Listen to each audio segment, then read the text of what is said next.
Hello বন্ধুরা, আমাদের channel the Bangla টেলসে আপনাদের সবাইকে স্বাগতম। সব গল্পের শেষটা কি সুন্দর হয়, নাকি কিছু অভিমান জমা থাকে অনাদরে? আজ আপনাদের শোনাব একটি ধুলোমাখা ডায়েরি এবং একটি অসমাপ্ত জীবনের গল্প। গল্পের নাম কল্পনার রাজ্য। গল্পের শুরুটা বর্তমান সময়ের এক পড়ন্ত বিকেলে। নুহা আজ এসেছে তার নানার পরিচালিত একটি অনাথ আশ্রমে। ঘুরতে ঘুরতে হঠাৎ আশ্রমের পুরনো আলমারিটি খুলতে একটি ডায়েরি চোখে পড়ে নুহার। ডায়েরির মলাটে গোটা গোটা অক্ষরে নাম লেখা, মাহজাবিন মেহু। কৌতূহলবশত নুহা ডায়েরির পাতা উল্টাতে শুরু করল।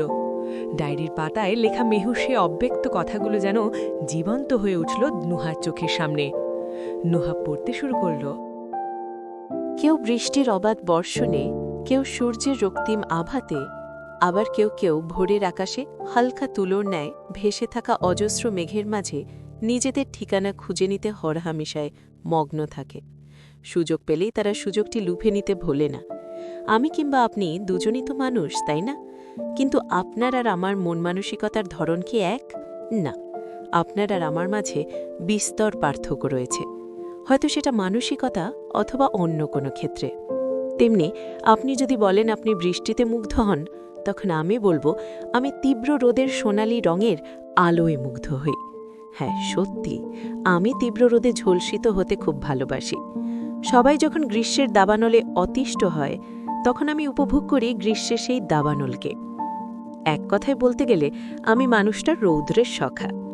আমি মিশুক স্বভাবের হওয়ায় বন্ধুমহলের বন্ধুর অভাব নেই আমার। আমার বন্ধুরা সবাই খুবই অতিষ্ঠ হয় যখন আমি তাদের নিয়ে রৌদ্রবিলাস করতে চাই।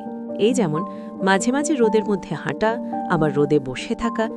অতসী রূপচর্চা নিয়ে খুবই আগ্রহী একটা মেয়ে, তাই আমি খুঁজে খুঁজে ওকে নিয়েই বেরোই রৌদ্রবিলাস করতে। অবশ্য অতসী আমার সাথে আসতে চায় না, কিন্তু আমি তো মানিতে নারাজ, তাই বাধ্য হয়ে বেচারিকে কড়া রোদে পুড়তে হয়। সেদিন রোদ ঝালমল আকাশটা দেখে একটু হাঁটতে বেরিয়েছিলাম প্রিয় বান্ধবী অতসীর সাথে। হঠাৎ করে অতসী বলল সে নাকি একটা ছেলেকে প্রথম দেখাতেই ভালোবেসে ফেলেছে। আমি অতসীর কথায় কান দিলাম না। প্রথম দেখাতেই কাউকে ভালোবেসে তার প্রেমে হাবুডুবু খাওয়া, এই বিষয়টা আমি বিশ্বাস করি না। আমাদের জীবন কোনো নাটক অথবা সিনেমা নয়, বরং কঠিন বাস্তবতা। বাস্তবতা সত্যিই বড্ড কঠিন। ব্যক্তিগতভাবে আমি প্রেম ভালোবাসায় বিশ্বাসী নয়। আমি মাহজাবিন মেহু, এটাই আমার পরিচয়। এই নাম বাদে আমার আলাদা কোনো পরিচয় নেই। নেই বলতে একদমই নেই। জন্মের পর থেকে সব মানুষ বড় হয় তার মা বাবার পরিচয় নিয়ে।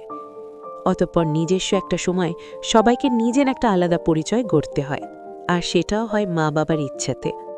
প্রত্যেক মা বাবাই তো চায় তার ছেলে অথবা মেয়ের আলাদা একটা পরিচয় থাকবে, যাতে তারা বুক ফুলে গর্ব নিয়ে বলতে পারে আমি অমুকের বাবা বা তমুকের বাবা। ঠিক এখানেই আমার জীবনে একটা বড়সড় ঘাটতি এবং অভাব আছে। যেদিন আমি পৃথিবীর আলো দেখেছিলাম, সেদিন আমার মা পৃথিবীর মায়া ত্যাগ করে না ফেরার দেশে পাড়ি দিয়েছিলেন।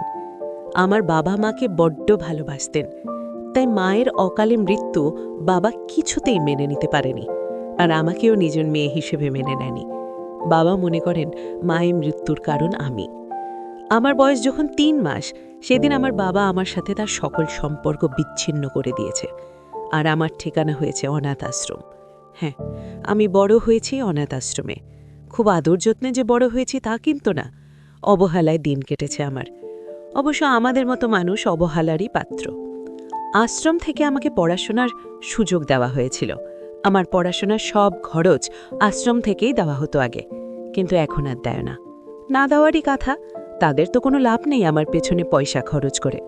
এখনকার যুগে মানুষ লাভ ক্ষতির ছকটাতে আবদ্ধ, সেখানে লাভ ক্ষতির হিসেব করাটা স্বাভাবিক নয় কি? ভালোবাসা কি, এই প্রশ্নটা যদি আমাকে করা হয়, তাহলে আমি বলবো জানি না, কারণ আমার মস্তিষ্ক বলে ভালোবাসার কোনো সংজ্ঞা হয় না। আমাদের সবার মাঝে তো অনুভূতি বলতে কিছু একটা আছে, তাই না? আচ্ছা, আমাদের অনুভূতিগুলোকে কি আমরা মুখের ভাষায় প্রকাশ করতে পারি? পারলেও খুব একটা প্রকাশ করতে পারি না, কেননা অনুভূতিগুলো শুধু অনুভব করা যায়, পুরোপুরিভাবে ভাষায় প্রকাশ অসম্ভব।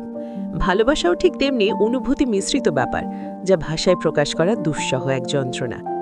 আপনারা কি জানতে চাইবেন না যে আমি কিনা ভালোবাসায় অবিশ্বাসী, সেই আমি ভালোবাসা নিয়ে অত শত কথা কেন বলছি? আমিও প্রেমে পড়েছি, তবে হ্যাঁ, প্রথম দেখাতেই যে প্রেমে পড়েছি না কিন্তু নয়। যেদিন তাকে প্রথম দেখি সেদিন বুঝেছি কাউকে প্রথম দেখে ভালোবাসা যায় কিভাবে।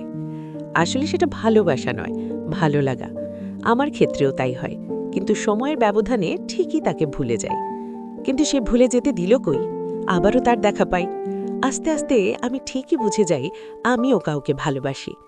কিন্তু কাউকে ভালোবাসলে যে তাকে পেতে হবে এমন তো কথা নেই। আমিও পাইনি তাকে। সে যে ছিল আমার কল্পনার রাজ্যে সীমাবদ্ধ, বাস্তবে তার কোনো অস্তিত্ব ছিল না। আজ আমরা জীবনে তো কত কিছুই চাই, কিন্তু আমাদের সব চাওয়া কি পূরণ হয়? হয় না। তাতে কি, আমার একটা কল্পনার রাজ্য আছে, সেই রাজ্য থাকে আমার নিয়ন্ত্রণে। পৃথিবীতে যেদিন এসেছি সেদিন থেকে ঠিক আজ পর্যন্ত আমার কোনো ইচ্ছা কিংবা চাওয়া পাওয়া পূরণ হয়নি, যার কারণে আমি তৈরি করেছি আমার কল্পনার রাজ্য। আর আমি যে প্রেমে পড়েছি সেটাও ছিল আমার কল্পনার রাজ্যের অংশ। আমার জীবন থেকে 5টা বছর বিদায় নিয়েছে। এই 5 বছরে অনেক কিছু হারিয়েছি, কিন্তু পাইনি কিছুই।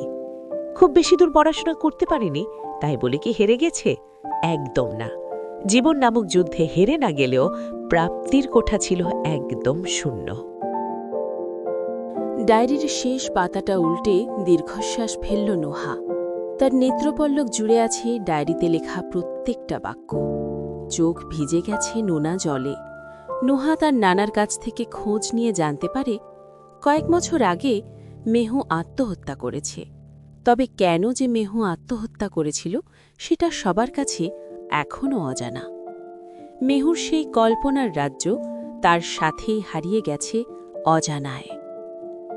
বন্ধুরা, আজকের গল্পটি এখানেই শেষ হল।